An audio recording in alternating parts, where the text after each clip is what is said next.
Hi, today we are going to learn DGET formula, how basically it's work.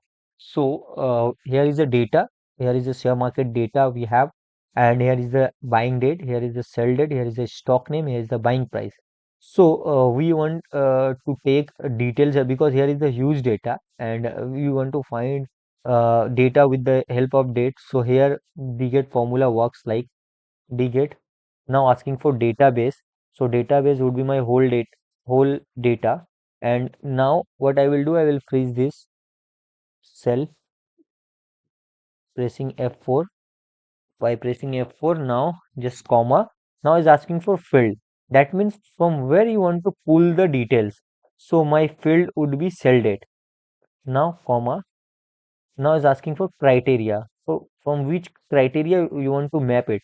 So is buying date. So I will freeze to pressing F4. Now I will close this bracket. So what will happen? Just I have to copy this and paste in entire row. So data will come like this. If we'll change the date here, so data will change automatically here.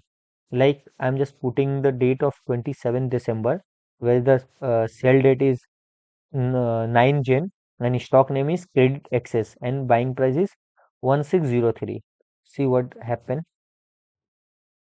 See, data got changed, but in buying price date is reflecting instead of number, so we just have to change this in the number format. Just will take this format and we'll just paste it here.